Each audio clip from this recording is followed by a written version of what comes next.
Hello everyone. So good to be here with you after my week off, where I did just a couple of things, and then some stuff I needed to take care of, and then a whole lot of nothing. Just one of those times I needed to just. It's been the last 4 weeks really, putting together the new class and everything has been quite a chore. So I gave myself a break. And the entire day before, I was with my granddaughter, because I now have another granddaughter that was just born last week. Arabella Walsh has made it into the world, and so that was it was a hectic week. So it was good to be able to kind of chill a bit. So anyway, welcome everyone.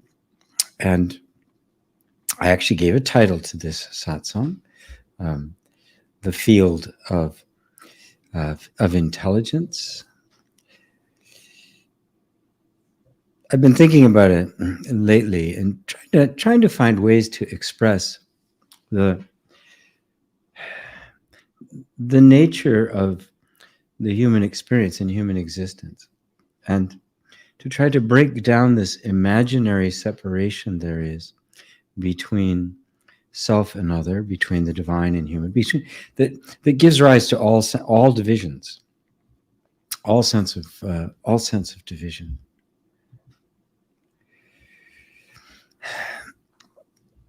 There are two different models that various cultures and societies use as really kind of a primary worldview that gives rise to the whole rest of the structure of culture, society, and all the way we organize ourselves.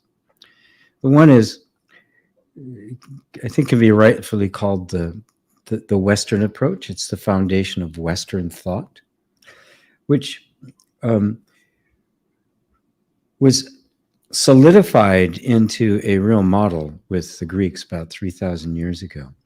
That became kind of a foundation of our modern mathematics and the like, and gave rise to the scientific method or classical analysis. And the underlying assumption was, very simply, that I and what I perceive are two different things, and that I know the thing I'm perceiving by the only way I can know what it is to break it down into its component parts. Everything is made of stuff. Everything is made of smaller things. And that somewhere at the root of that is a single thing, right? That is what is. It is not a combination or an aggregate or an appearance of something else. It is indivisible and irreducible. It is that which is. Well, after millennia of searching for that which is, the view has changed. It has morphed into this other idea that, because no matter how small they can't find this thing, right? And we've gone about as far as we can go in terms of linear accelerators and that sort of thing. To go anymore will take so much energy that basically it would suck our solar system out of existence.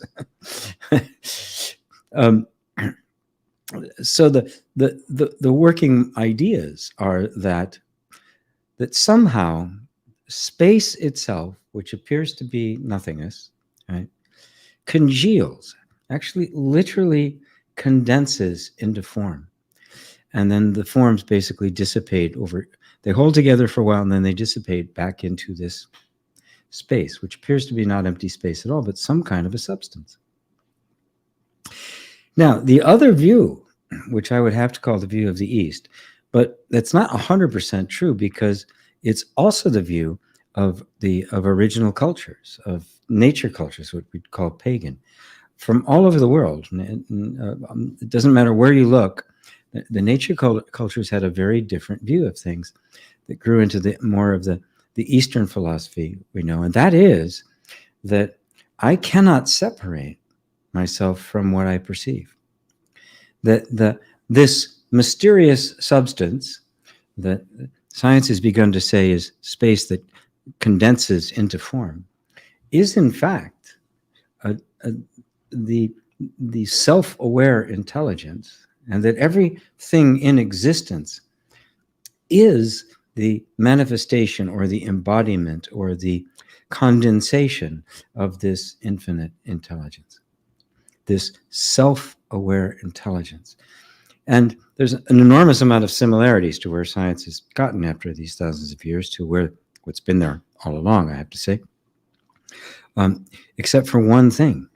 To the scientist, that thing is not intelligent. It is not self-aware. It is not sentient. It is just a thing. And somehow up this chain, self-awareness, consciousness emerges. Whereas the what I'll call the Eastern view is exactly the opposite. That this emptiness is self-aware intelligence. And I think what it boils down to is just the model of intelligence as being personal. Right? I would agree with the Western Abrahamic religions about not being able to believe this universe doesn't have a creative intelligence behind it. But I'm not going to agree that that intelligence is personal. And I'm certainly not going to agree that he gets offended at me because I happen to do something stupid, right? The creator of the universe is worried about boys kissing boys or being offended by somebody wondering if he even exists, or even a he, even though a whole idea of he. Very strange, really. Anyway, I digress. What this means for us, personally, individually, is that intelligence, nobody owns it. And nobody has more access to it than anybody else. The wisest person you've ever heard speak in your life, the most intelligent, the most creative, the most articulate or engaging, right, is simply the manifestation of the very same intelligence that is expressing itself in your life. So what then would be the difference? Well, in essence, nothing. In practice, I think unless somebody has awakened, specifically consciously awakened to this understanding that none of this is personal, the I that is taking credit for this intelligence or thinks it somehow is the source of this intelligence is an idea. It doesn't even exist. And that this notion that it is personal, which is like this, is like a thought that's capable of blocking out a vision of the infinite potential, which is all of us. And hold your thumb up to the sky and you can block out the entire sun. This one thought that I am the body, I am separate, I am limited. I have a certain amount of intelligence or creativity or eloquence available to me. And that's it. It's this limited amount. It's the thumb in front of the sun. It's self-fulfilling because the nature of this creative power is such that whatever the thought is, well, that's what you get. It is so infinite and unlimited, it can actually imagine itself finite and limited, which is just amazing to think, but there's nothing beyond it, right? It has no limits whatsoever. So it can imagine itself limited. It can express itself as limitless. When you recognize that you are you, the personal you, the you think you are, the I that you have mistaken for yourself, right, isn't you. And the actual I is the infinite intelligence that is in everyone. Wherever you see intelligence, you will recognize it as yourself. That's you. Wherever you see anything that is without limit, well, you're not, that's you. You have no limits. You have no limits. That's the fact. Okay? Now we can either embrace that and let that unfold in our lives in some way, and begin to kind of infiltrate and work some magic across the various aspects of our lives, or we can argue with it, right? It's not like you can have this sudden epiphany, oh my God, I'm infinite intelligence. Because the habit energy of the mind, it's been grinding along with this idea that you're limited. You are not infinite intelligence. You're very limited. The intelligence is in you. It's just kind of a product of this brain activity, and that somebody has more, somebody has less. Whatever the hand you were dealt at that time, that's what you get. Or you can begin to challenge all of that. Now those kinds of thoughts, right, having been based on a sense of a separate, limited self, have been around for a long time, right? So they've kind of carved some grooves, right? I mean, the Merced River took several million years, but it cut a 3,000-foot cliff, a 3,000-foot valley in solid granite, just right. So these thoughts, they form like little grooves, and they kind of get stuck there. Like the records that vinyl that we used to play was a little groove, and it'd get in the groove, and it would just stay there. It would just keep playing, follow the groove all the way to the end. Shoot, come to the bing. Somebody pick it up, bring it back to the beginning again. So the realization that that what's playing is not the music you want to be hearing doesn't immediately change the record.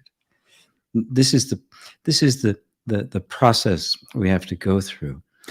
But it's much deeper than just, I'm going to change my thinking and then manifest a lot of money, because that itself is based on the idea of being limited. Right? We have to transcend not just the thoughts that are expressive of the I, but that I. It's not just the thoughts we're trying to change, because they're secondary, right? Right? If you don't fix the roots of the tree, the fruit will always be bad, no matter how many times you cut it away, and maybe even stick other fruit on there, hoping it's going to grow. You have to get to the roots. If the roots are bad, the fruit is bad. And the roots are the I. It is the sense of I. What we believe yourself to be. You are not a person stuck in a body, limited by conditions, by with certain restrictions on intelligence and creativity. That is not you. You are the I that is infinite intelligence. And the infinite intelligence, as you can see, if you see it as just the field of infinite intelligence, you recognize that it is all places at all times. Every manifestation of it is that field, right? It is not localized in the slightest. So wherever it appears, it is this same field of awareness. Just like no matter where everything is, it appears in space, right? The space, you can't have anything without it, right?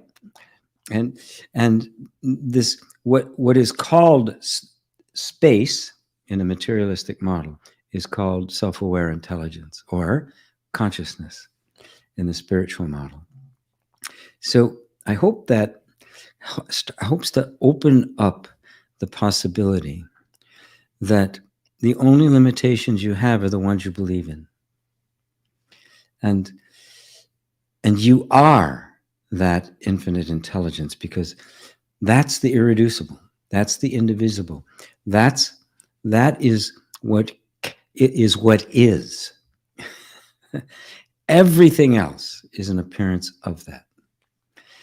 But being an appearance, it is ephemeral. It is evanescent. It comes and goes. It's quicksilver. Shoop, here and gone. But this infinite intelligence, this consciousness, is never. It is what is. doesn't come and go. It is what gives rise to everything that does. And what it gives rise to is what you call your life, right? It doesn't even give rise to you. You are it.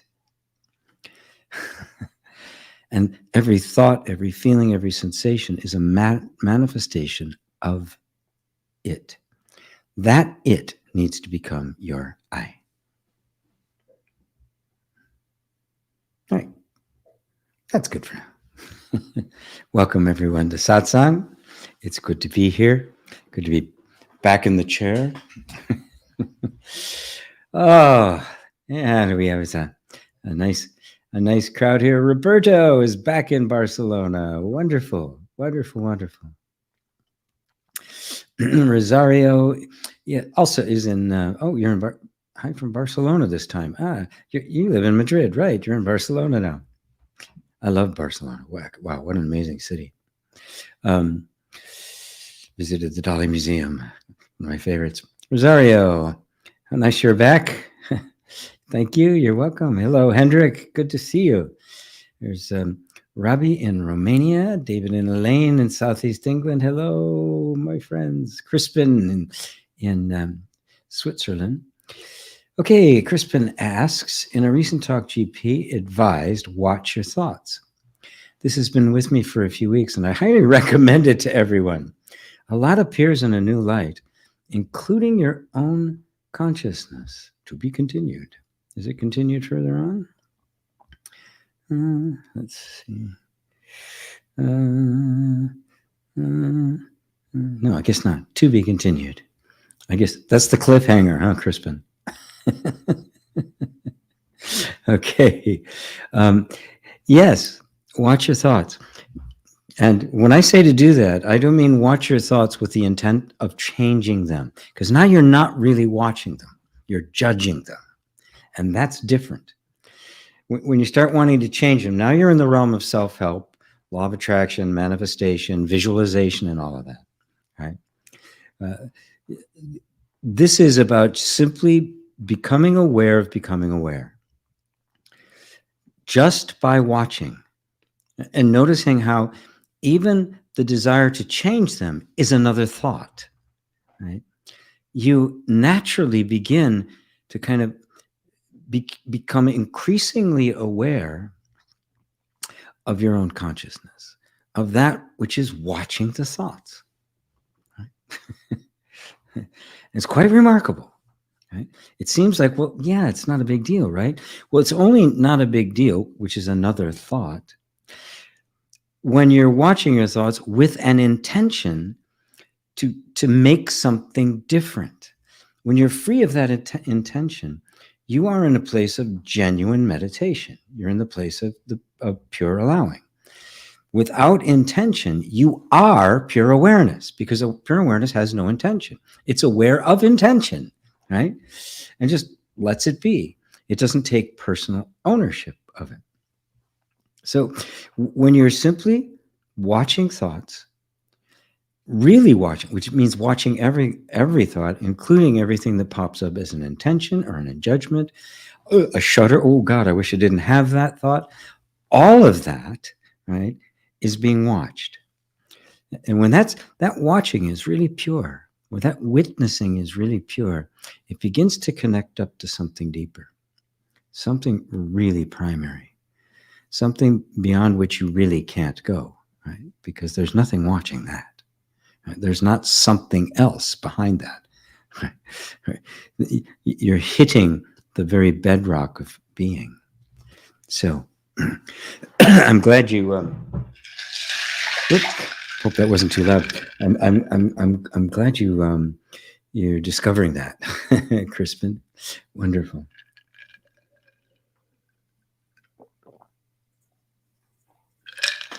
Another one of my weird beverages. Milo, namaste, G. Is energy healing possible? Do thoughts and prayers make a difference when a beloved one is sick or unhappy? Oh, absolutely, yes. Yeah, there is a power there. There is an energy. How do we empower prayer? You know, the prayer just please help them is really pretty weak. There's not a lot to it. It possesses no power of its own. And this is the way most people approach prayer. It's a prayer of supplication. I'm powerless and useless. You can do something. Please do something, right? And if you don't do something, oh, it's God's will, or why didn't you do something? You said you would, right? There's another level of prayer which is more affirmative, right? Which assumes health. It assumes that the well-being. It sees that, you know, discord and inharmony and sickness are an imposition. There's something out of whack. And it seeks to do what it can energetically to put things back into whack. Right? So in that sense, energy healing is possible. That kind of energy healing, see, most people, when they practice energy, it's a certain kind of technique, and they have a faith in the technique, right? Not realizing that it isn't the technique that's bringing about healing, it's the faith in it. When that's realized, the faith begins to sink into understanding.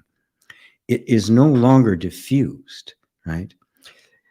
When it is the power that is my own nature and the understanding of reality that I possess, that is what is empowering the particular technique. Now it doesn't even matter what technique I can use.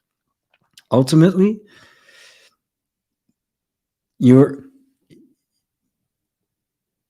there's no need to have an intention or a desire to fix, change, or alter anything. Matter of fact, we don't even want to. We don't know what experience anyone needs to have in order to bring them to awakening. We don't. And so we don't want to intrude on that territory. So instead, whenever I experience something like that, I bring it inside to me, and I simply look at it from the point of view of, what am I believing in? What is reality? Anything that enters in my consciousness is making a statement about the nature of reality. And so when I experience something like you're saying, I have a choice. I can either believe that there's a sick person out there, or maybe a little more advanced, I can believe that there's a person with a belief of sickness out there, or I can examine my own belief in the possibility of there even existing such a thing as a sick person. Now it's completely within my consciousness. I'm not influencing, I'm not doing anything. I am simply drawing a line that says there is nothing but harmony and health and wonderfulness and abundance and truth everywhere. And denying the evidence in front of my senses, which, by the way, is faith. That's all that faith means. It is not the belief in something external to yourself. It is the perception of something that is invisible to your senses. It's the perception of a truth, even when the evidence of the senses is contradicting it. And is it possible to come to absolute certainty about that? Yes, and that's true energy healing. At that point, you don't have to worry about what connection or energy or technique or, you know, what kind of thing is happening. You know, is there a chord in space or dimensional beings or something? You don't have to worry about any of that, because those are all ideas of something external to you. I only deal with what's here. That's all I can deal with. I'm constantly managing my beliefs and assumptions about others. And so in the reality of my inner space, there is no discord, there is no inharmony, there's no such thing as a sick person. It is simply an image that has presented itself to my consciousness, and I refuse to believe that there's an external reality other than. And this is the model I was speaking about in the beginning.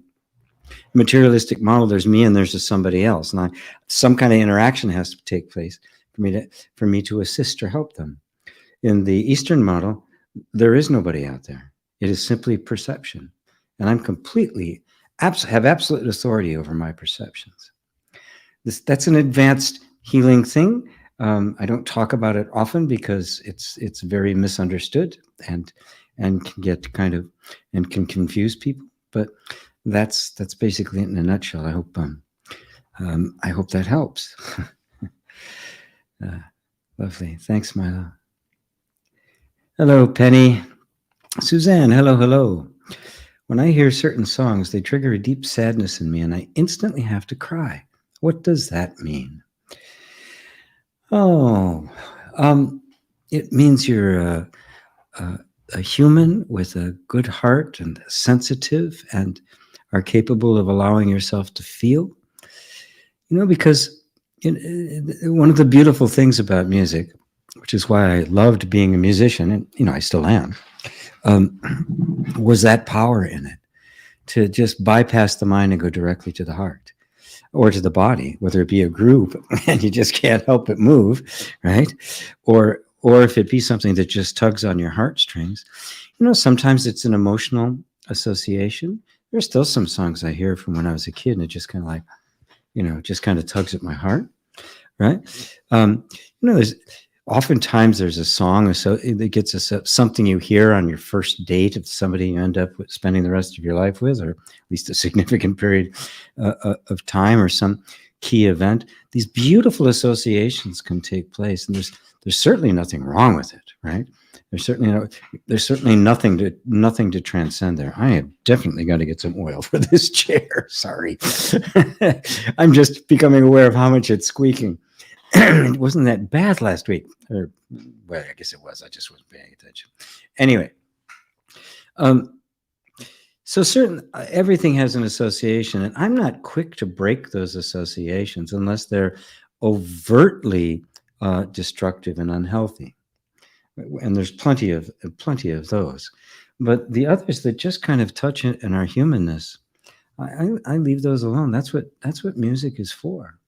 It's true that in some instances they make music to purposely do that, because there really are some chord changes and melodic patterns, and I know them, that if you use them, it's almost like an archetypal association between certain chord progressions and our emotions.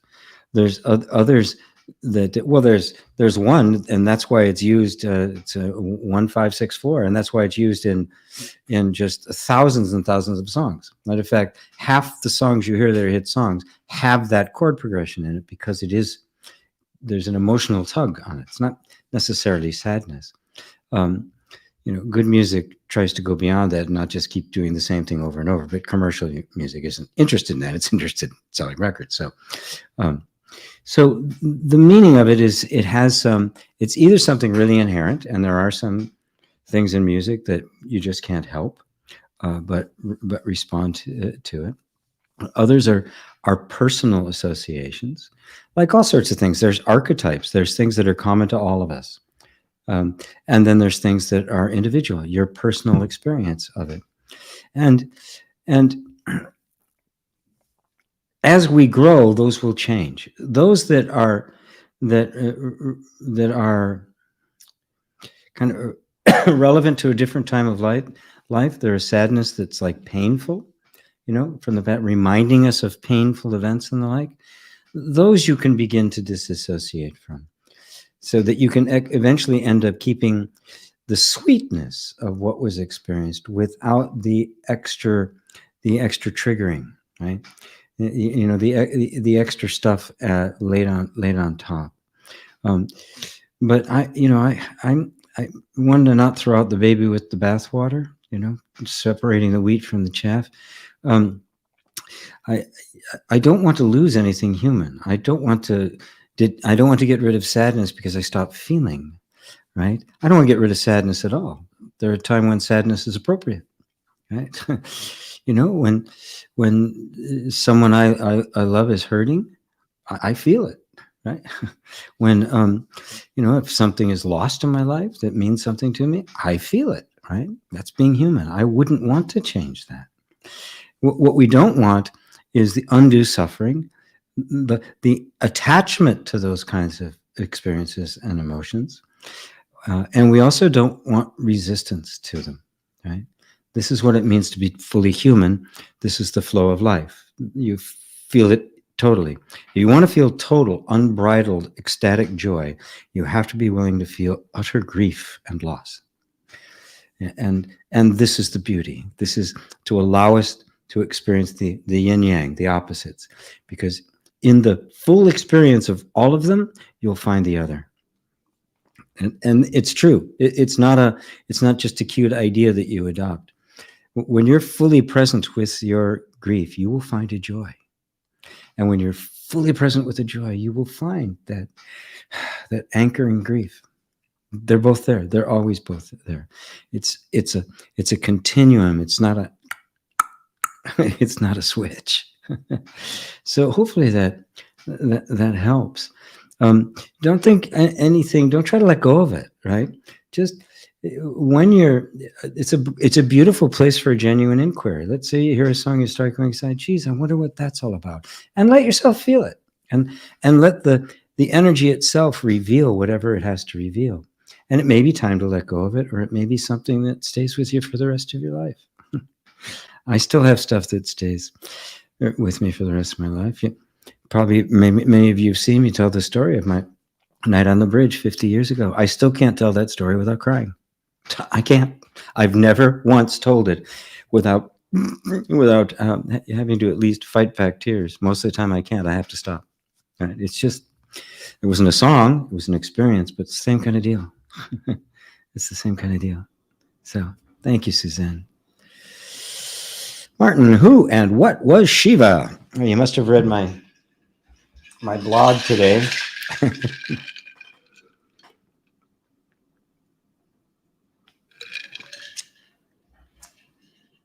I love this.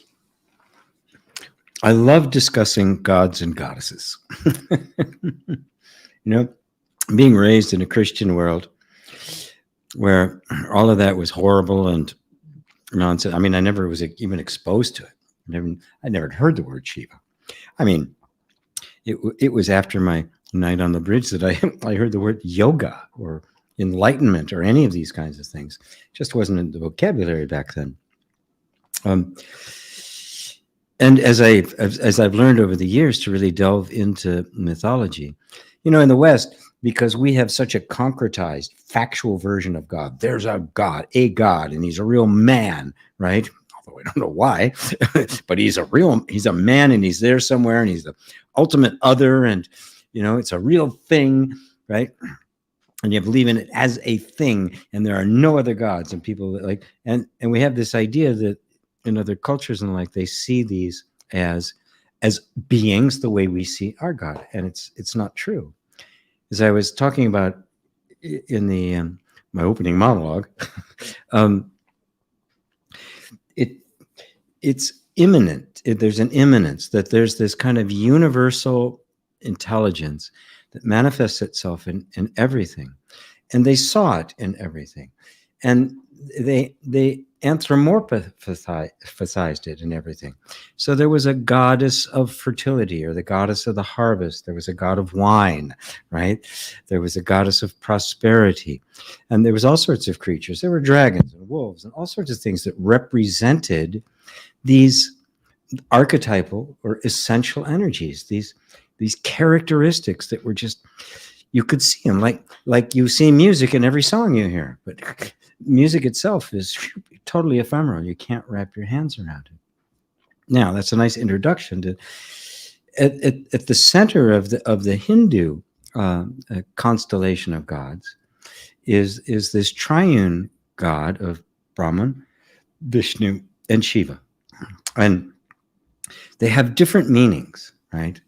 And on one level, Brahman means the creator, Vishnu is the sustainer, and Shiva is the destroyer, which also happens to be created because it's this circle, right? And what they've done is mythologically embodied what we experience all the time, the phenomena, the wonder of creation. Something is born. It is sustained, although constantly changing. It's sustained over time, but eventually deteriorates and dies, and then is born again. This is the circle of life. And so Brahma refers to this creative, the energy that brings something together into a form, into you, to me, to the trees, to everything, right? It is the creative power. Vishnu, the sustaining power, right? So, my form isn't here for a second and gone. This form, even though at a molecular level, at a cellular level, it is here and gone in seconds, right? It isn't this constant creation. The sustaining at that level is very short. At the level of our experience of form, it has a duration to it. And then eventually there's a deterioration and an end. And so these gods represent these attributes that are inherent in life. Everything is there, but they as themselves, creation, you can't put your finger on it. And then there's a deeper meaning to them. The deeper meaning of all three of them is actually the same.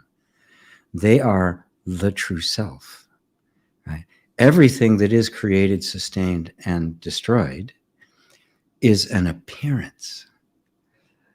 The self, the changeless, is the Brahman self.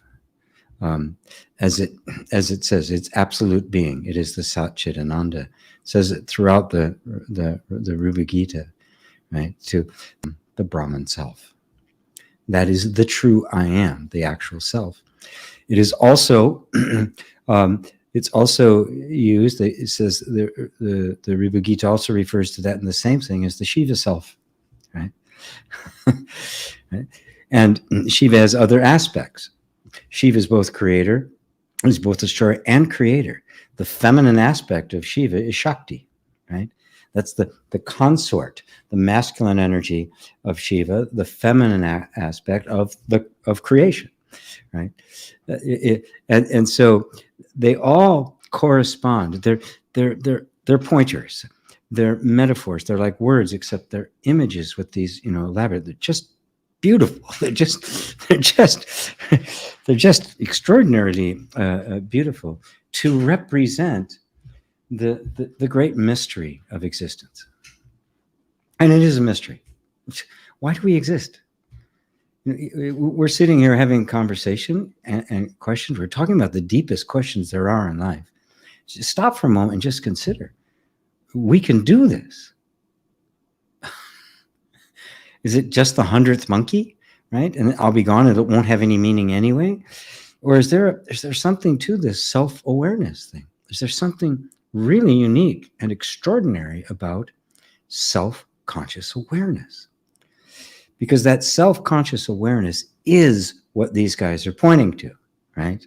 And their consorts, because in the Hindu, well, in every mythological system except the Abrahamic religions, there's always a male and a female aspect. Only was Yahweh the only God that does not have a female counterpart, right?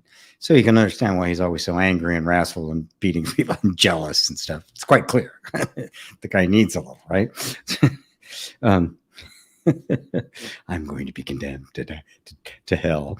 Anyway, I think you get the picture. It's an attempt to point us back to the transcendent, to that which just is beyond all.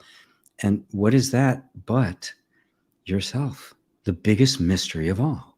Me, my own existence, my own nature. What am I?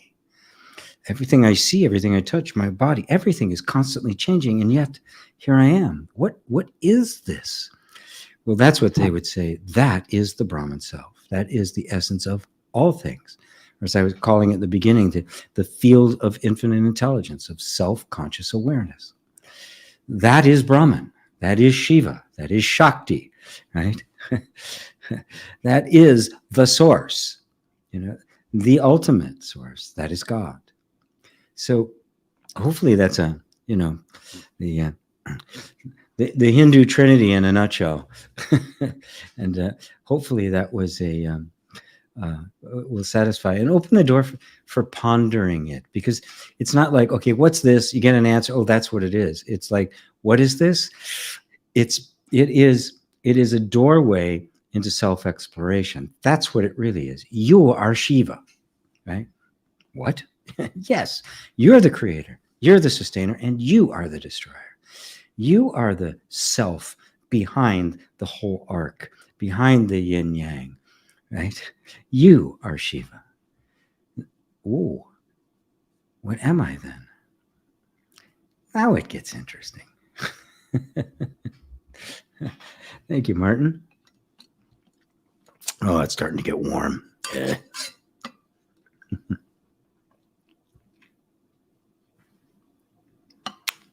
you don't mind my little pauses while I sip on liquids, as I do all day long, and get smooch on my sweater.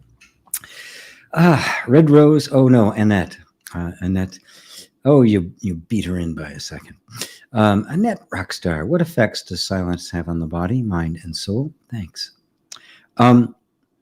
Well, if you want to look at simply neurologically, physiologically, in terms of the nervous system, silence allows things to go offline. It doesn't have to be alert. It's like darkness, and include darkness in the silence, right? Not seeing anything, you're not hearing anything, right?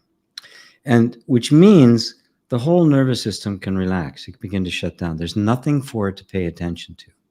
It's just, barely on the level of alertness, just in case something does pop up. Right? And so everything can begin to calm down. That's why silence is so calming. But what happens for most people when there is a silence is it's a whole continuum of things. But at its essence is the mind keeps going, right? In the silence, we hear the mind, right?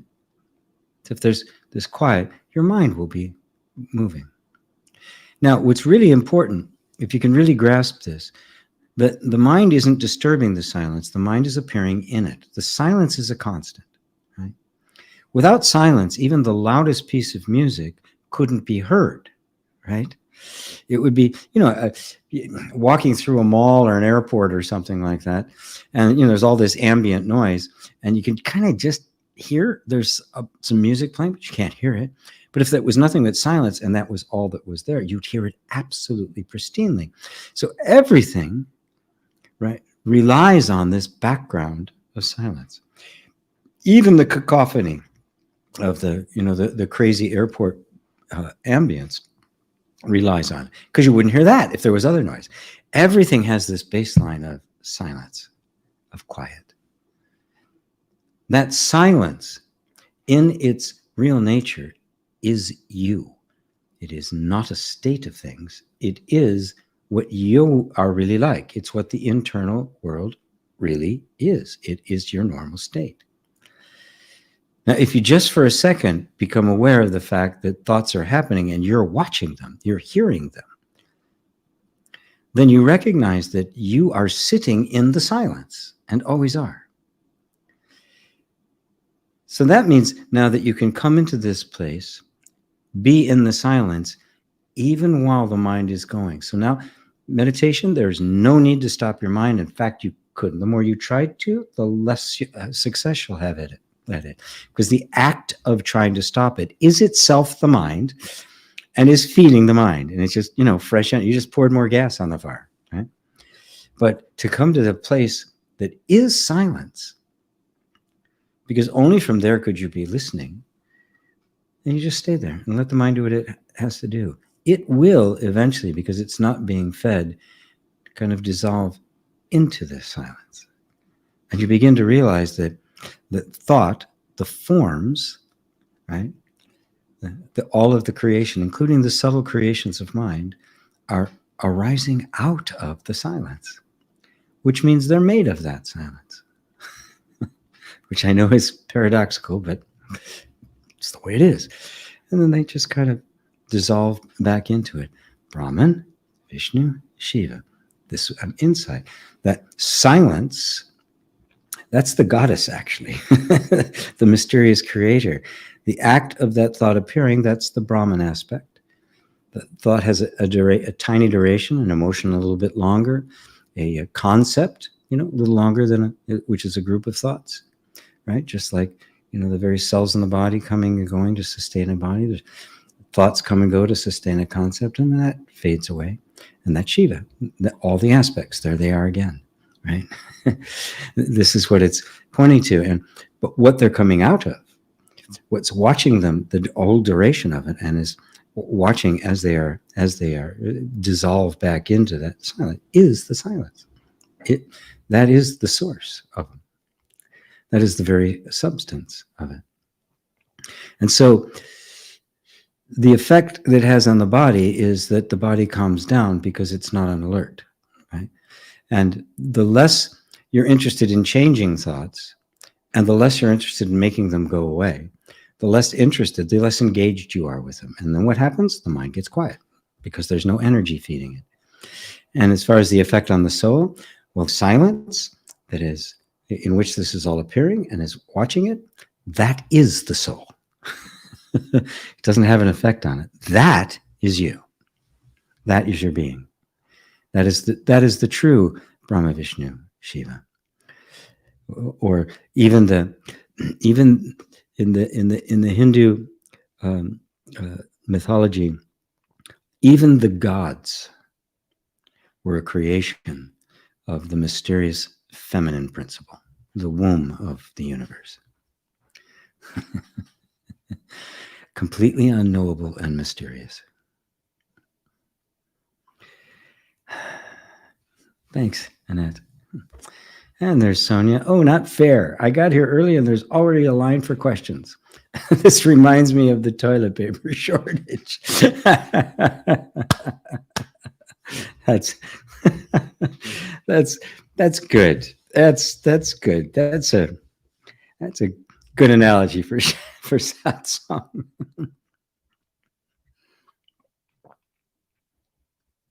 Karen, hello everyone. Are there certain rituals in the yogic culture that are especially or exclusively for women?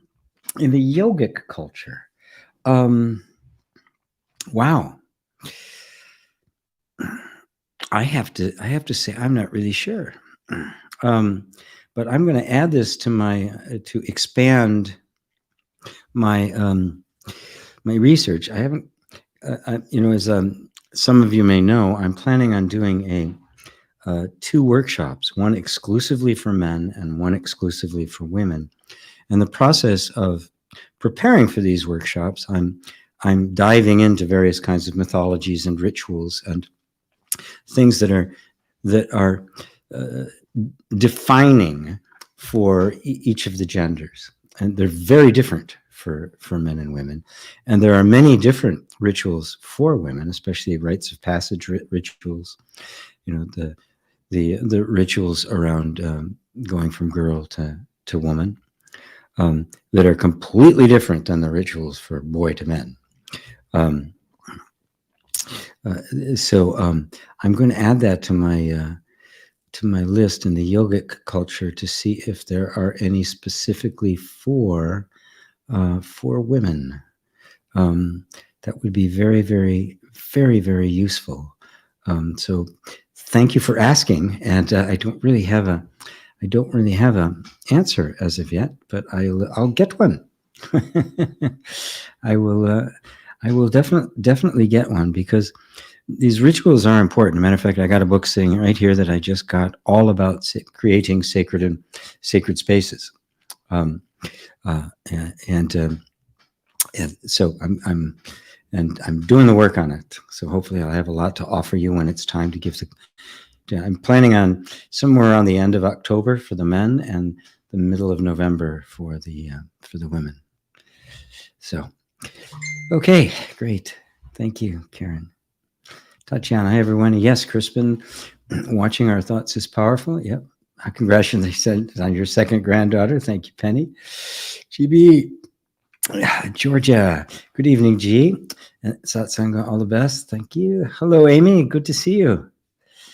Tatiana, congratulations to your Pete for becoming a granddad. So I understand. Stood for a second time. Yes.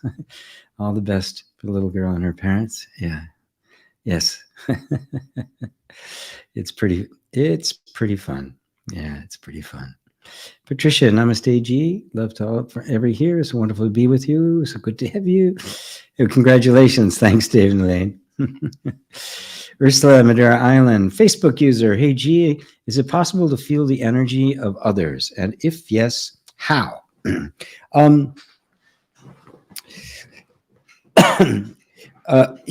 Well, yes, of course it is. And you know that, right? This is not, don't try to turn this into a big mystery, right? Because you'll really get lost, right? Look,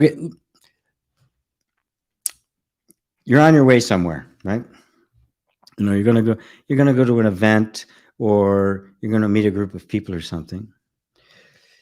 Even before you get there, before you have any kind of visual cues, you will have you'll have a feeling, won't you, of whether you're going to be welcome there or not. Before you ever look in their eyes, before you see them, even the tiniest little gesture or feel something when you walk into a room, you can feel it before you even get there. Right? Sometimes the phone has rung, and something in the pit of your stomach does this. You have no idea who's on the other side. Right? That's feeling energy.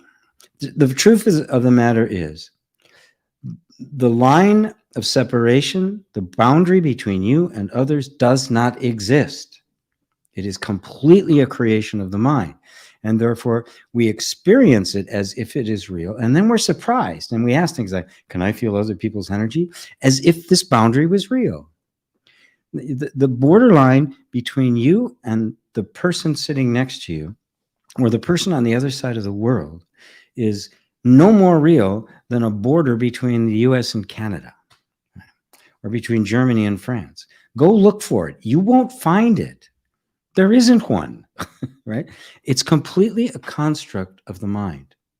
And because of that, when there's a psychic experience, or somebody, hears something, where they seem to talk to people who are dead, we think, oh, it's mysterious. It isn't. It's only mysterious because of this belief we have that there's a separation. Take away the separation, and what do you got? The entire heart of humanity is wide open to you, because it's all you. It is all this constant flow of energy. It is the same energy field with a bunch of manifestations of that same energy popping up here and there. One ocean, a million waves, right? The waves are the ocean, right? The ocean is trying to figure out, God, can I feel the energy of that wave over there? Right? You can see it is simply this assumption that we've made that has us misinterpreting the experiences, which are in fact an everyday occurrence. You are feeling energy all the time. When I work with people, one-to-one or in a group, or even here, when I'm doing this right now, I'm not listening to the words, I'm listening to the energy. Now, am I reading minds? Right? Am I digging in down? Good God, I don't want that. I don't want to be listening to what's going on in somebody else's mind. Gee, oh my God, could you imagine? No, thank you. No. All I'm doing is monitoring my own feelings. And my own whole body nervous system is simply vibrating in sympathy with the rest of the universe. And when I focus in on something, someone's question, for example, I feel you. Now, I'm not reaching out and grabbing your energy. It's one energy field. And so you having a question, your heart reaching out for an answer, vibrates. My body, like a tuning fork, picks it up it picks it up and responds to it. And because I've learned how to discern between thoughts and feelings and all of that, I can tell that this is somebody needing help. Somebody has a question. Somebody wants something to do. And I can't help but respond to it, right? But I clearly know how to identify with it. And so this is how I do it. This is how I teach people to do it, right? To both heal, to facilitate, in all sorts of different kinds of ways. So the answer is yes. You don't need to know how. right? It's happening automatically, any more than you need to know how to blink, right? Begin to become more sensitive to your own feelings, not to others, because it's one continuous whole. It's a field, right? And so this is why I teach the yoga of allowing, body awareness, spending time, feel without judgment, what's going on in your body, what's the sensation, drop the mind's judgments or ideas about what it is, and feel the sensation directly. Because that's how you do it. You cannot do it by trying to like become a psychic or trying to read their energy. That's under the assumption that it's a separation. You already have total access to it. It's called your body. Your body and the rest of the world are one. It's not two, right? Your body and my body are not two. It is one embodiment. Recognizing that, you realize that what you're experiencing as your body is the whole universe. So all you have to do is feel yourself and learn how to feel yourself without the mind, without the judgments, without the concepts, without the preconceived notions of what this feeling is or what it means, right? You're just feeling. And there are some tricks to it. I wouldn't say tricks. There's way. I mean, I teach people how to become more sensitive, to be able to listen to the energy so it reveals its meaning and not the mind, right? This is the key. You want the energy itself to tell you what it is, right? And it will. It will if you listen. But in order to do that, you have to assume that it knows and you don't, that all of your knowledge is useless. All your knowledge is second hand. Even your best spiritual knowledge is useless. Right? And instead, there's this direct connection right to the very source of it. Why are you here? What are you trying to tell me? What are you protecting me from? What do you need? That kind of attitude engages with the energy. And little by little, you begin to realize that the energy you thought was just your body isn't. It is, in fact, the whole world and everyone in it. And this is the real realm in which the genuine energy healer lives. So, thanks, Facebook user. Quick check over here.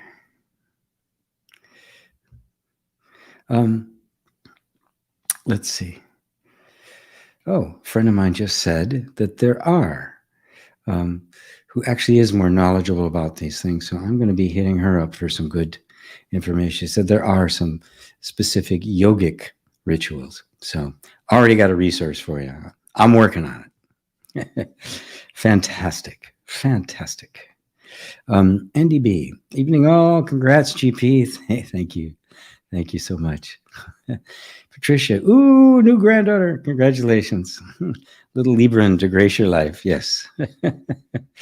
Yes, fantastic. And Tuesday is my my other granddaughter's 5th birthday. So I got her first piano. I'm very happy. Ava, congratulations, your G. Best wishes to the newborn girl. Yes, the newborn. Yeah, lovely. Mark, hello, Merc. Hi, GP, and everyone, congratulations. Life seems like a play or a game. What about the relationship between the viewer and the play? If there even is one. Well, yeah, obviously, if there's two, there's a relationship, right? You know, genuine non-duality. I'm sorry, I killed by the mic and it's got ice in it. It's loud.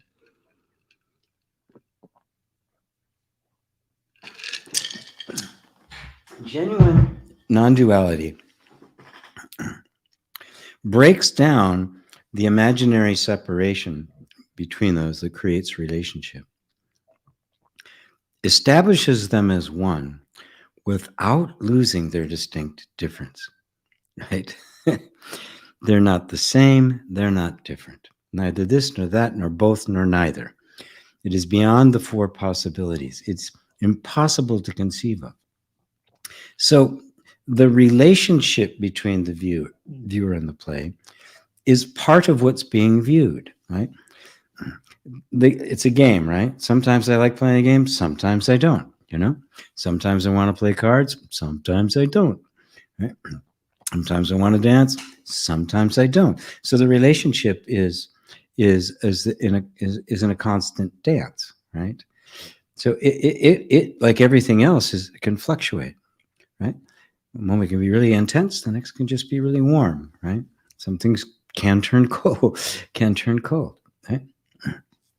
So in the two-ness of them, there's always a dance, there's a relationship, and it's beautiful, and it's a flow. It's never the same every moment. It's a constant wondrous creative thing. In the non-dual, you see that they are simply two aspects of one being, right? But this is the real meaning of non-duality. It doesn't mean there isn't anything else, right? It means that there isn't anything else objectively. There isn't anything else that exists independently of that self, but that oneness appears as manyness. So the manyness is oneness, right? I mean, in fact, how would you know oneness if there was not something giving expression to it? And in order for that to happen, you'd have to have two to define the one, to reveal the one. Take away that, and you'd have one, but it would be pure. It wouldn't even know itself. It would have no self-knowledge at all, because even that would be a two, would be something other than. So in the depth and the purity and the sacredness of this teaching, everything congeals into one, but does not lose its essential, it's the sense of it being. It's so hard to put into words. I'm grasping for ways to try to say that one is two, one equals two. Right? Mathematically makes no sense. Logically makes no sense. But this is in fact what it is. Right? It is not two. But the one always appears as many in relationship, and that in relationship is the oneness manifested in the manyness. Right?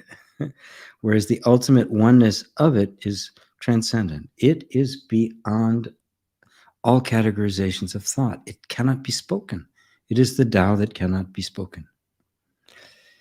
Oh, wow. Thank you, Merck. Hopefully that helps. Steph. Hi, G and everyone. I don't allow myself to cry because I see it as a weakness. Interestingly, when others cry, I don't see it as a negative thing and not as weak at all, but instead I want to help and make them feel better. Is crying inevitable to the process of grief? Thanks a lot. Much love from Ottomo, Germany, where I will be headed first. When you say I don't allow myself to cry, right? I'd have to say that undoubtedly there are times in your life early on when to be weak was truly dangerous. And there was a vow there, a deep vow, to not just not appear weak, but to not be weak, which means no displays of tears, right? Grief, any of that kind of stuff. That doesn't mean, and in this case it didn't, shut down compassion or empathy for others. Right? That was still there. This was self-protective. So the heart was still open. It didn't become closed. It didn't become indifferent to others, which is wonderful, because oftentimes it could have. It could have become very self-absorbed, become bitter, become completely uncaring of others. In extreme, it can become quite pathological. Right? That didn't happen to you. You took it all on yourself. You made yourself to blame for it. and took it upon yourself, because obviously you weren't getting any help from anybody else, that you had to be strong because nobody else was going to do it for you. No one's going to help. And I suspect nobody was. So is it necessary to the process? Do you have to have that in order to process grief? No, it isn't that. It isn't that you have to cry in order to process the grief. You have to allow the grief to do whatever it needs to do to process. And often, more times than not, that will involve crying and weeping, right? But if you've shut that down so thoroughly that the grief doesn't have access to that, right? It may hinder the grief, or it may just find another way to do it. So you don't have to worry about that. What really has to happen is that an atmosphere for you in your own environment, both internally and externally as much as you can, needs to be created in which you do not have to be so strong, where you can be weak, right, and not be in danger. And that will bring down the wall between you and that part of you that may need some serious weeping to take place, right? But you can't force it, right? And it can't be artificial. It's got to be a genuinely real,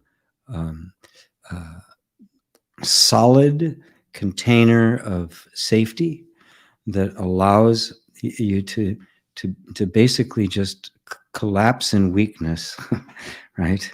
Without worrying about what might happen to you, without getting into fighting stance. And you could call that grief, right? Remember, grief is a process, a very natural process that we all go through when we truly internalize the reality of an irrecoverable loss. For whatever reason, whether you did it, somebody else did it, nature did it, God did it, doesn't matter why it happened. It can be something horrendous, it can be something just perfectly natural. But there was a loss of something that could not be recovered, an opportunity, an experience, a relationship, anything. And when that is allowed to be totally accepted into you completely, that's the grief. That spurs whatever has to happen for the whole energy now to adapt and adjust itself, right? To let go of that. And in the letting go of that, in the total surrender to that, and the total acceptance of that, is where the whole thing begins to shift. Whatever is of value of that experience remains. The intensity and all the pain goes, and it all begins now to completely reorganize itself on a different level that begins to feed you.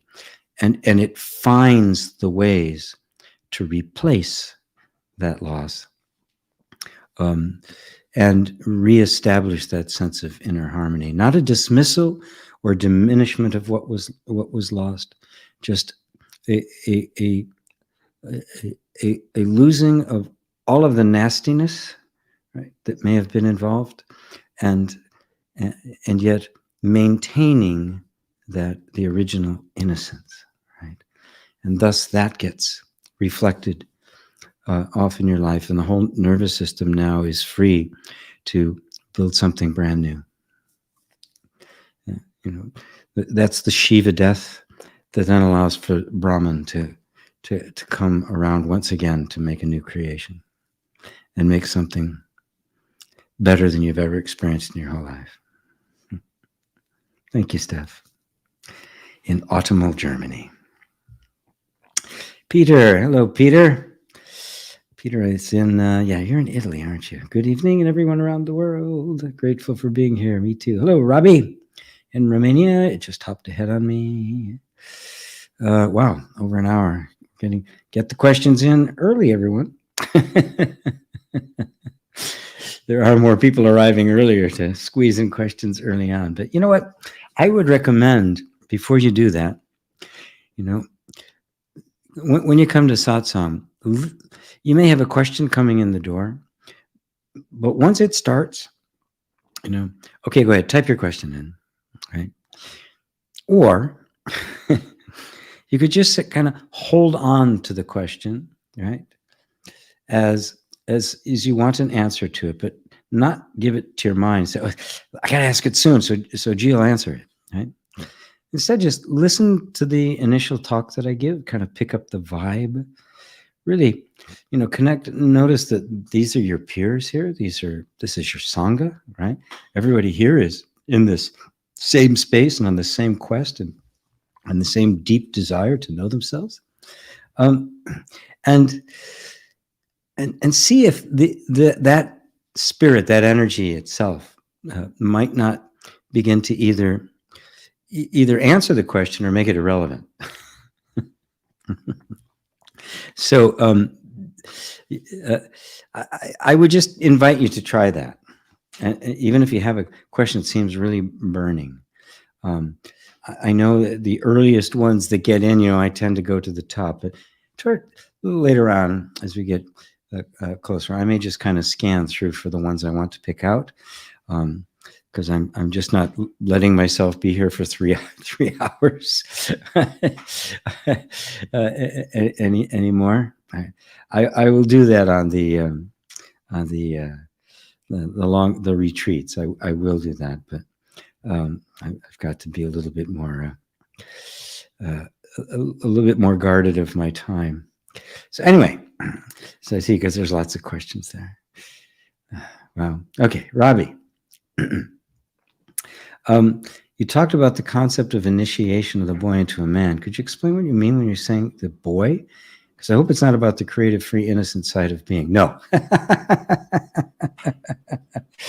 Oh, God, no, don't take that away. No. It is the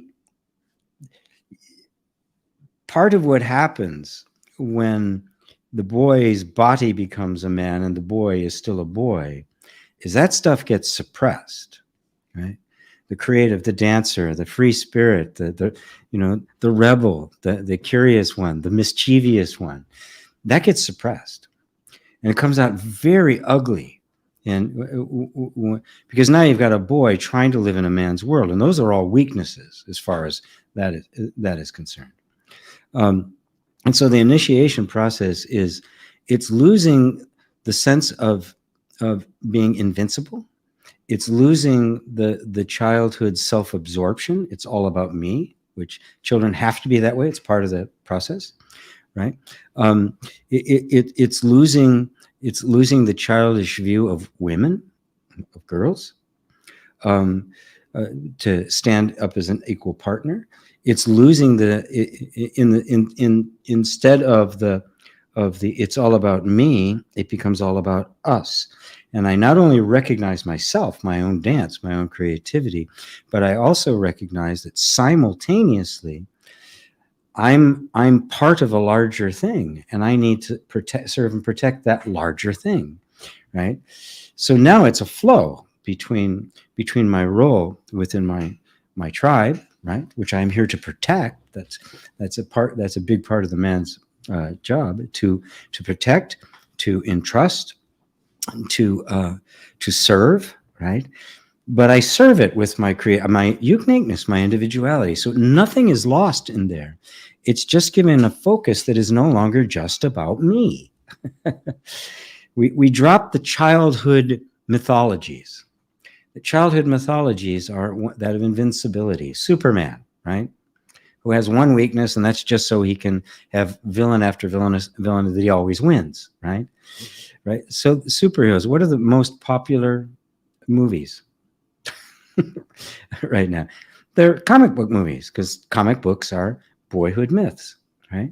And because the vast majority of men's bodies are occupied by boys and not men, that's why you have, Marvel and DC Comics are still going strong. Their movies are worth a fortune. Video games are that, right? That's not man mythology. That's boy mythology. The pickup community. I can list a whole bunch of things that are a reflection of boys that have now have all of what you talk about, the creative, free innocence, and all of that has been distorted into license and self-indulgence. That's what happens, right? Even they become a billionaire, right, and not think it's enough. I mean, the man stops long before that, because it wouldn't be spending $5-10 billion between the three of them, probably $25 billion, so that they could take a joyride in space. That same amount of money could have set up a self-sufficient communities with clean water and everything in Africa. Could have solved one of the biggest problems of the world. But what was it? 3 children, boys, in men's bodies, who simply wanted to display how cool they were. That's how distorted and over the top it can get, and that's what we're experiencing. So and there's nothing creative, free, or innocent about any of it, right? So there's nothing lost in this. It has to be transformed, though. If it isn't transformed, it gets stuck in its infantile expression and never develops its full power, right? So boy does not have power, right? And these men don't have power. Their power is their money. Take away their power, their money, they are powerless. A real man, you could take it all away and he still has power, because it's here. It's not out there. Anyway, I'm looking forward to going into depth with you guys in this class. I hope you're there, Robbie. There's Sonia. Finally got your question. When we do something meaningful, we feel fulfilled, yet we like to feel appreciated. When I let a car first, they don't say thank you, and they don't say thank you. I feel upset. Am I seeking to feel appreciated or approval? What a great question. Now, because I know you a little bit, I know that you'll do it anyway, even though they don't say thank you, right? And yes, it feels a lot better if it's acknowledged, and we should acknowledge it with each other, right? But there are some people out there who think that they're entitled to it, right? And they're not going to acknowledge it, right? Because they can't receive a gift. People think they have to earn it, right? And therefore, so I was entitled. I had earned it, right? So you don't know the psychology or the circumstances or the self-image of the people who are ignoring it. Could have been just a bad day, and they're so in their head and having problems here and there that they didn't even recognize it, right? Our job is to simply, and it's a lofty thing to attain to, but Christ would say, well, you treat your enemies the way you would treat your friends. So yeah, go ahead, go first. I'll hold the door for you, right? And then if they treat you badly, you return blessing for cursing, right? And it's okay that you feel it, right? Don't say, I shouldn't even feel it, which is ridiculous, because you already are, right? The moment you're already feeling something, you say, I shouldn't be feeling that. I mean, it's crazy, and it puts us into this strange state of trying to manipulate our feelings, thinking that somehow spiritual people don't ever feel offended or pissed off or slighted, right? We simply don't want to. We want to grow to the point where we are not dependent on others' approval for a sense of our own well-being, right? And because the more well-being is there, the more you're going to let them go. The more you're going to give way, the more you're going to defer. You don't have to win. You don't care about winning. You already won. You're happy, right? That's That's what happens. And it's still really nice when somebody says, man, thank you. That was really good. That was really helpful. Right? It really feels good. And, it still stings a little bit when somebody says, that was stupid. That's the worst thing I've ever seen in my life, which happens. I get it all the time. I get my share of trolls. Most I just, hit the like button, and, some are so offensive, I actually delete them. So don't worry about it. When I hear the question, am I seeking to feel appreciated or approval? A better thing to do is say, I'm seeking appreciation and approval, and just own it. Instead of, am I not? Assume you are. Okay. And then I go, so? If I just completely accept, oh God, I'm accepting appreciated approval. How's that feel? If you just completely accept it without judgment, right? As if it's something wrong you're doing, you're supposed to change, right? Just completely accept it. Oh, there it is. Oh, guess what? I was just wanting to feel appreciated. How does that feel when you just go, okay? Yeah, I'm human. I want that. Yeah, I want a pat on the back. I want to go, oh, thank you. I want to play humble. Right? When you don't make a big deal out of it, what does it feel like? Right? When the mind doesn't go, it should be something else, right? You're spiritual. You're supposed to be above that, right? I just give and keep on giving, right? Go on by. Oh, you go too. Oh, you go too. And the guys behind you are beeping. Hey, what are you doing? Yeah, we've got to stop being so damn hard on ourselves, right? Some kind of ideal we're supposed to live up to. You're only supposed to be a human, completely embracing your humanness. And embracing your humanness, everything becomes okay. When it all becomes okay, what happens? You don't feel the need anymore. You don't need the same level, right? Because all of that was just try to compensate for the fact that I shouldn't be feeling appreciated, right? I shouldn't be seeking to be appreciated. If you shouldn't be seeking it, then when you get it, you won't even be able to appreciate being appreciated because you wanted it. You can see how twisted this whole thing gets. I take it much simpler. I go, am I seeking to feel appreciated approval? Sure. Okay. Yeah. Now what? Right? I totally own it. I like being up here. I want all your praise. Everybody here, tell me how good I am. If you totally own it, it becomes laughable, right? The moment you totally own anything, it can't control you anymore. Right? If somebody really owns all the bad stuff they do, they won't do it anymore. You have to hide from it. You go, oh, geez. Yeah, I did it. Guilty. Now what? Does that feel better? And you know how to tap on that too. I'm not feeling appreciated. That asshole, he should have appreciated me. You can have a lot of fun with that one. Hello, Linda. So good to see you. Liza, there's Judy Nis. Yeah. Are you new? Hello from Oregon. Yes, new here. Yeah, wonderful. My southern neighbor. Good to see you. Wonderful. So good to have you here. Andy B. That it needs to become you. Amazingly succinct. Thank you, Andy. Love having you in the class. Merck, so study the mind and body like a wild animal in its natural habitat. Oops. Yeah, really. Yeah.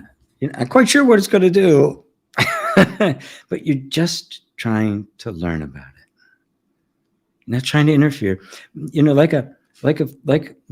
Like a nature photographer. They're just trying to capture it, right?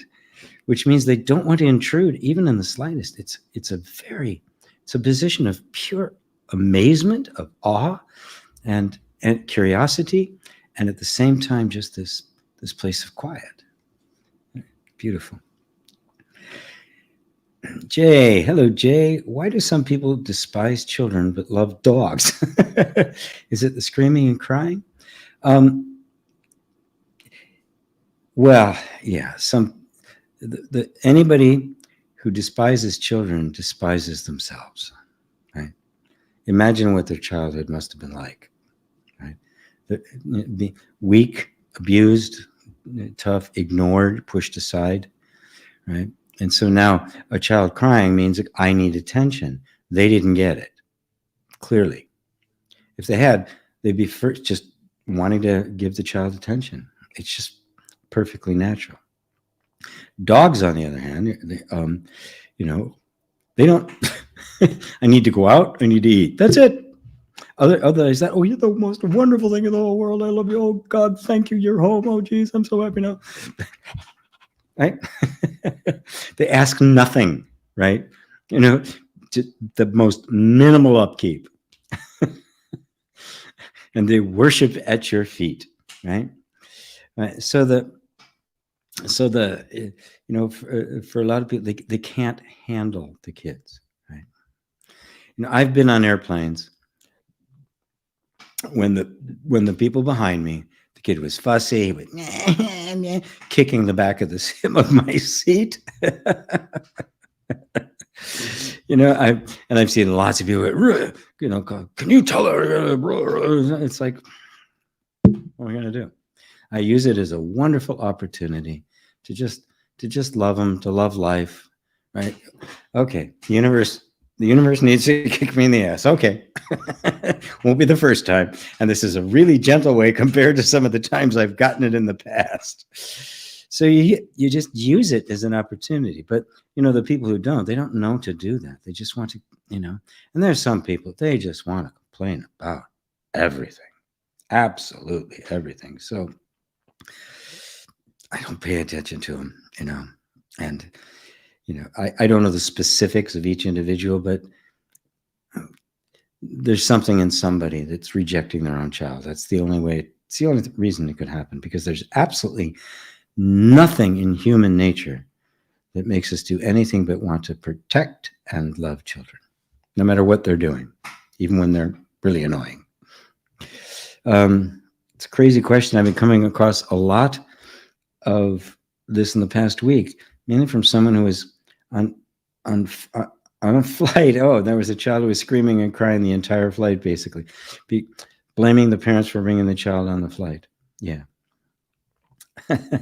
Funny, I didn't even read that, and I used the flight example. Yeah, well, I mean, if you were on the flight with your kids and you were the parents that were being blamed, it might be kind of uncomfortable. Yeah, when my kids were little, I'd be places and they would be screaming, right?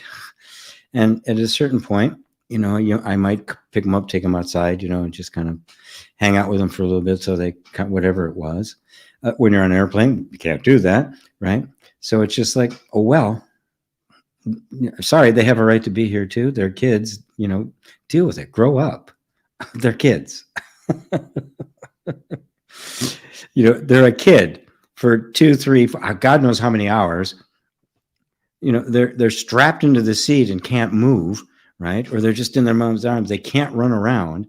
It's like, come on, give them a break. Yeah. But there's some people, they just want a reason to bitch. Yeah. And I've been on flights with them. They're the ones that I had to have them kick them off the flight, not the kid. They're just being a kid. Bill B. Hey, Bill. How do I tell the difference between my egoic resistance to the process of unfolding and genuinely knowing that a thing, person, or event truly isn't for me?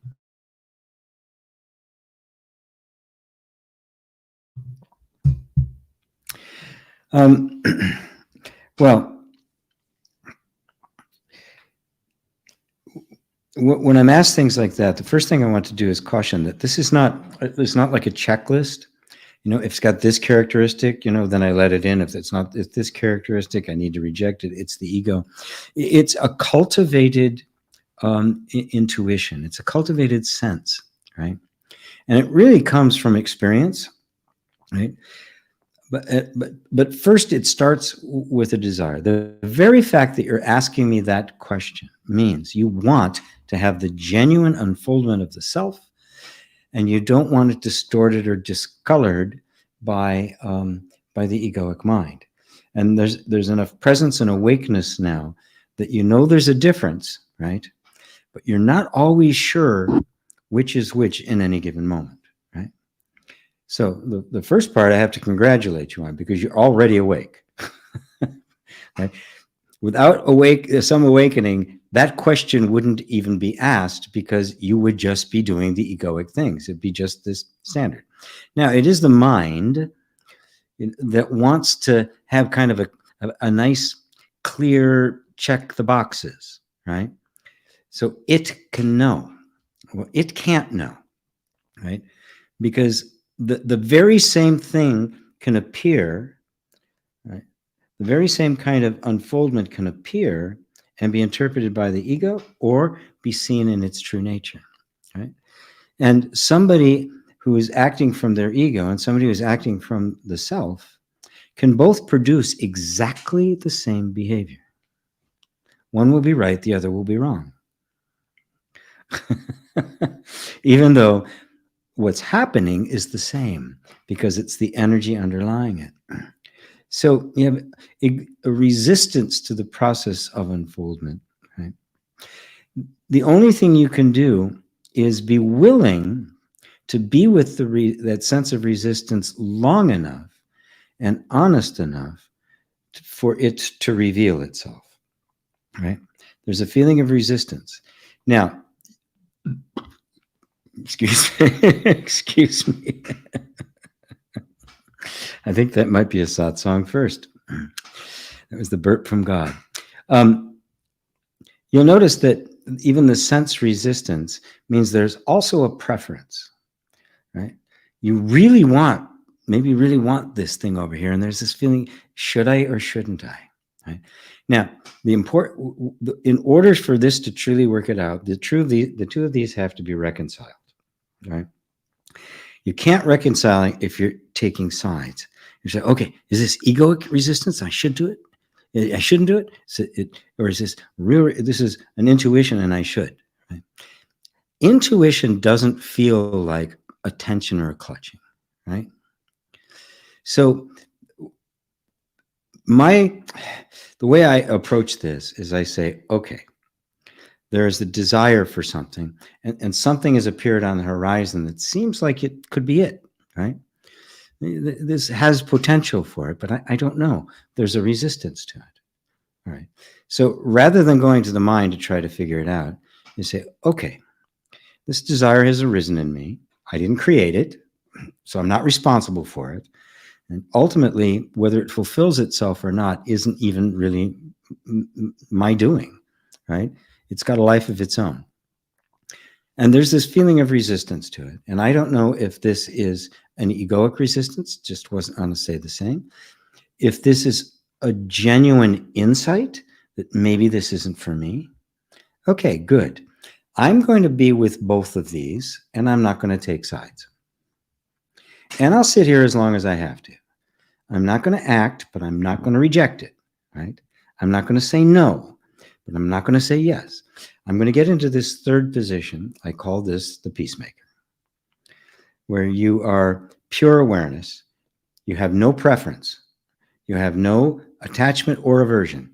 You have no vested interest in how it works out, right? You only want to know the truth. Bring yourself to that position and stay there. And you'll find something trying to pull you one way or the other. You'll find the mind trying to, yeah, but how do we do it? As if doing one or the other was what had to happen. It isn't. What actually has to happen is this. And somehow a third thing will emerge, which will be clarity. And you'll just be drawn to it. The whole thing will disappear, or the way will open, or some things will be adjusted, because the resistance could be, in fact, simply, I need to make an adjustment. It's not quite right, right? It's too easy to get off. Let's make, right? So they've got to dance a bit. Remember, both of these are aspects of your inner wisdom. Neither of them is wrong, and neither of them is right.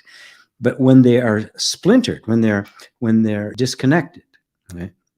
When they are fragmented like this, there's a conflict, and we can't force them together.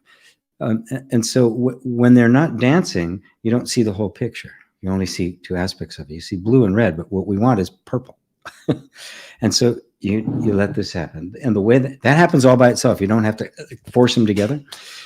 You simply go to that place of the peacemaker and say, okay, guys, you work it out. And I really don't care how you do. I'm going to sit here and I will do whatever you ask, up to and including nothing. And do your best to stay in that absolutely neutral place. It's not easy, but it's like riding a bike. You know, after a while, it becomes easier and easier and easier. And okay, I am letting go of that. I'm doing something right this moment. I've got something going on right this moment, and I really want it to happen. And it is so hard. I'm very attached to a particular outcome, and it's so hard. I have to keep bringing myself back and going, right? Okay, I know I want it. It hasn't happened. So we're just going to be back and say, okay, into thy hands I commit my spirit. I can't make anything happen. I'm not trying to claim personal power. Right. So it's been a really wonderful challenge. So it never stops, by the way, it just deepens. That's all. And the more things matter to you, the more love there is in your heart, the more appreciation, you know, the further along you get, the more valuable things are, you know, that need for this open willingness to not attach, but to really let it all go into the hands of love becomes even more opening and also more demanding. So thank you, Bill B. Hopefully that helps. And if not, I'm sure I'll hear from you. Let's see. Mr. Aryajate. Hello, namaste. Hello to you. Hello to you. Mr. Assuming it's man. Hello to you. This chair, okay, I'm going to get some oil this week, I promise. J Deep. Namaste, G. Sometimes when I try to contemplate over the pointers like who am I, or what is it that really exists without needing any thought, I feel I'm getting close to something new. But then my head starts beating fast. My heart starts beating fast. My mind becomes so tensed and I lose the track. Is that really something, or my mind playing the game is playing the game all along? That means you are on the trail. The more you are really, I could even say intensely focused on who am I, right? The more the mind is going to, it's going to be pulling out all the stops, trying to bring you back to where you were, right? Keep going. That's all. Say, okay, the heart is racing. Who's seeing the heart that's racing? I am. Who am I? Who's witnessing this heart beating, this fast beating heart? Who's witnessing this tensed mind? I am. Who am I? This tensed mind, this beating heart, that comes and goes. Am I coming and going? And if they're not here, does that make any difference? Do I need them to be here to exist? Is the I am dependent upon whether the heart's beating fast or slow? I'm still the I am. How about if the mind is calm and serene, or totally tense and chaotic? Does that have any effect on my being? Matter of fact, for any of those to occur, don't I have to be here first? Who am I? Who is this that's always here, that doesn't need those, and is here and fully itself, no matter what they're doing? So even that becomes an opportunity for attention to become back to that which is aware of them. And this is just, they're just kind of pulling out the stops to make it intense. Ooh, your heart's beating fast. Oh, that's a problem. That's a problem. Calm down. Calm down. Right. Mind's all tense. Ooh, my mind's tense. Right. Pulling you back in. It's okay. It's just, you're trying to lift heavier weights. That's all. Right? Just, oh, now it's doing that. I'm aware of it doing that. I'm that which is aware of it isn't that, isn't it? Obviously, because it's still here when it's not doing that. And that's me, isn't it? Who's this? Who is this I? Who am I that is watching it? There it is. You're there. You're right back where you started from. And you may find yourself dragging you out. It's okay. Oh, it dragged out. I experienced my attention being dragged away from where I was keeping it into this other place. Oh, wasn't I there? And didn't I watch it get dragged away? Yeah, it was me. And didn't I take it back and I'm back on me again? Yeah. Okay. So I watched it go. I watched it come back. Who's this I? You can take any one of those and turn it around, because none of it can happen if you're not there first. None of it can happen without you. You can happen without them. They can't happen without you.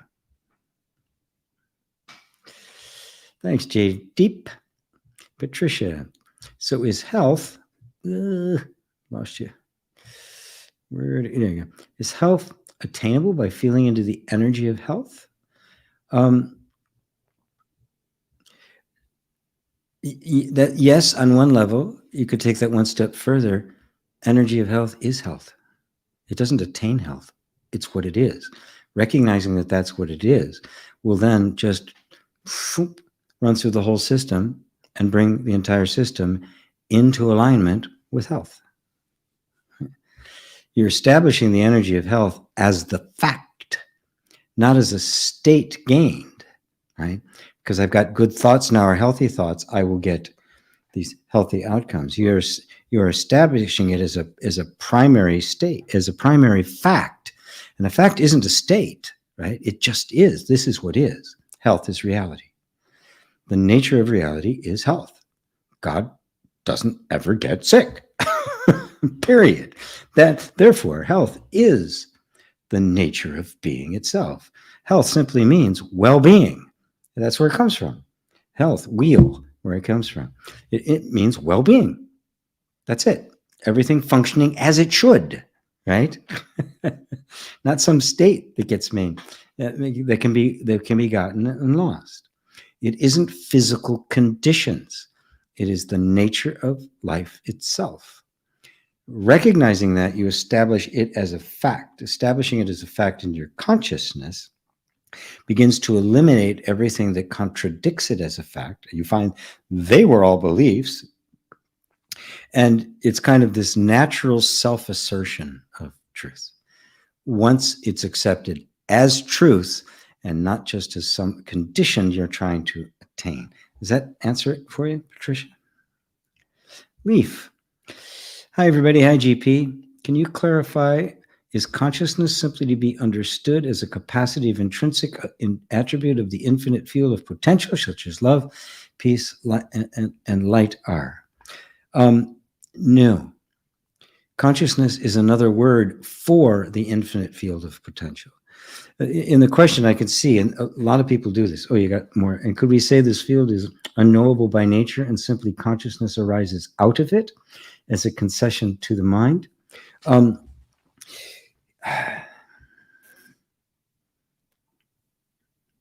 There are some, in some ways, it's been expressed. Consciousness arises out of the absolute, in which case that word of consciousness is now used to describe the full range of content, right? And the awareness of all the content. Right? And that the absolute is that which is prior to all of that. It is the absolute. You can't even call it a field of potential because that's a concept, right? It is pure emptiness, pure shunyata. Self-awareness of the awareness creates what we would call as the universe and all existence in all form. And in that, we find these essential forms of love, peace, light, beauty, truth, right? All these things, very ephemeral, more archetypal. They're not a concrete form, but they kind of give rise to a form. We call that love, but even love, truth, mind, compassion, energy are all different words for the same thing, right? The same thing is beyond what is expression. Now, in other ways, in the way I normally use consciousness, I use it simultaneously or synonymously with that pure potential. And I'm only making a distinction here because they say the same thing, but they put different words to different expressions of it. And I go there so I can just kind of remove confusion, because we don't want to get lost in the words, right? When I'm talking about this infinite field of intelligence, again, anytime I use any word or phrase, I am making a concession to the mind, because this cannot be put into words, right? So words have to be regarded as pointers and nothing more. And I try to make good pointers, right? I try to make very easy to understand signs. And because a word can have different meanings and shades of meaning for different people, we need to be very precise about what a word is meaning so I can point to it. So consciousness can have two different meanings, right? In like the Ribhu Gita, consciousness is used synonymously with the absolute, right? Sat Chit Ananda, or being, consciousness, bliss, right? It is the aspect of self-awareness that is existence, because you can't exist without knowing it, and you can't know it unless you exist and feel it, which is ananda, right? It's known and felt, right? So it is this continuum of self-aware existence beyond all concepts and ideas. So everything that arises out of it is a manifestation of it. And even in its most subtle forms, subtle enough that we would call it love, but we only call it love when we see it expressed. And oh, that's love, which is really actually just identifying an aspect of that which is more than love, because it's also truth, it's also creativity, it's also power, it's also authority, it's also right. So even there, they're kind of like these very ephemeral what's the word, of attributes, expressions, archetypes. Because really what it gets down to is what is the pure, unknowable absolute. And once the absolute knows itself, there is creation. The universe is. And because it is always knowing itself, creation is constantly appearing. You can call that appearance consciousness, right? Or the I am. They would use those interchangeably. In fact, Nisargadatta did do that. He used those interchangeably, and then he would refer to the absolute as beyond even what he would call consciousness. Now, I associate consciousness and the absolute. I use them simultaneously, and I use that sense of that first appearing of something that is as the I am. I know that I am, right? Boom. That's the firstborn of the absolute. So in a meditation, we can go into a meditation, go beyond thought, feeling, sensation, ideas, all of that, to this place where the only thing you are aware of is the sense of I am. And then it's recognized that there's something that's aware of even that. And while it's incredibly subtle and impossible to put your finger on, it is itself a tiny, tiny vibration, right? The I am. And the I am is the essence. That's the I principle. That is what from that comes love, truth, creativity, compassion. All the qualities are I am, right?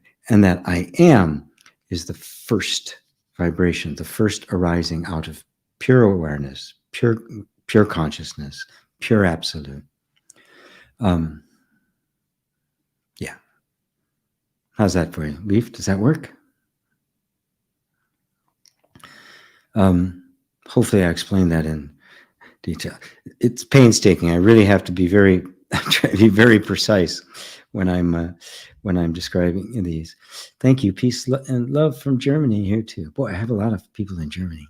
That's wonderful. Okay. Simi Sino, greetings, fellow humans. Greetings. Hello, G and everyone. Hello, Mary. Yes, that's true, but I can't see you on. But I can't see you. Oh, well, slow down then.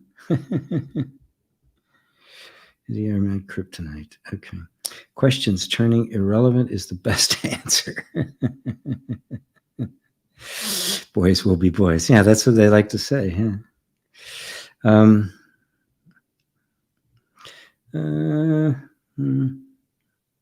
don't have any enemies. I only fight myself. It's very true. I have to win. You can't win when you fight yourself. I can't live normally like this. Not really sure what you're getting at, Semi. I've got a better one. Dude, that's me. An addiction and OCD are my kryptonite. I see. Right. Okay. You only fight with yourself. You're going to have to give up the fight.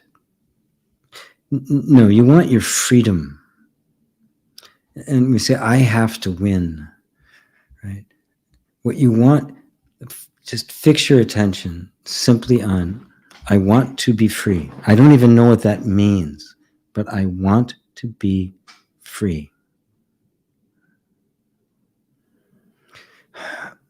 In a sense like that, all addictions, struggles that we have, right, arise out of early childhood that disconnected us from ourselves. We do not have permission to be ourselves. And it is such a deep pain that we will do anything to placate it, to soften it. And all addictions arise out of that. And every human being has one. This is the first thing to grasp. It's not unusual. There is no such thing on the planet as somebody who doesn't have an addiction. It can be shopping. It can be obviously alcohol and drugs. It can be spending money. It can be relationships. It can be work. It can be making money. Billionaires are addicted, right? That is an addiction that simply does not know when enough is enough. That's the nature of an addiction, and does not care what it destroys in order to feed that addiction. What is it actually trying to do? It is trying to feel something. It is trying to find that which truly touches the heart. You want to know yourself. That's the fact. If it's a severe addiction that affects your health, get help, right? Get a professional, get in a program, do whatever you can, right? That will begin the process. But eventually you have to connect up to the real you, and the you that's there, that original innocence. You have to work back past through those traumas to find that which was so stifled it didn't have any ability to express itself. That's what the actual desire is for. So I'm going to leave it at that for you, Sami. GB, the moment you totally own anything, it can't control you anymore. Yes. Love this. Great question and great answer. Not just saying this, GB. Wash hands. Wonderful pointers. Thank you so much. Sherry, thank you so much. Thank you, G. Wonderful. I went through that. Good. You're all really nice and didn't throw me 1,000 questions at the end. I really appreciate that. Thank you, G, for your answer. I see. Much love. Beautiful, beautiful. Ava, thank you for sharing wisdom, truth, and satsangs with G are priceless. Love and appreciation. Thank you, Ava. Well, wonderful. Good. Boy, even 5 minutes earlier than normal. So thank you all. David and I say thank you for satsang pointers. They're so sharp, could take your eye out. Very good. Yay.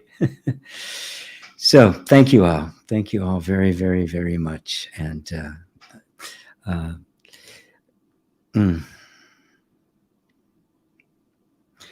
The thing I always love to remind everyone is that you're not alone in this, right? There was something deep within you that brought you to this place in the first place, that brought you to a place where you'd even be willing to consider these kinds of questions, to even desire to think that might be possible for you to even have a better life. Right? Something in you woke up, and you didn't make that happen, because in the darkness you can't. Right? when you're stuck in this and the traumas and the pain and all these things, you can't make this stuff happen. So something outside, loving you, completely benevolent towards you, wanting nothing but the best for you, has been kind of gently poking, looking for an opening. And it got one, because that's why you're here. If it didn't find one and there wasn't some opening in you, you wouldn't be sitting here right now. Take that in.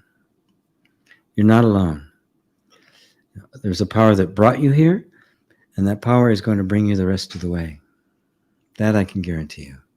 So thank you all, my dear ones. Thank you all. Namaste.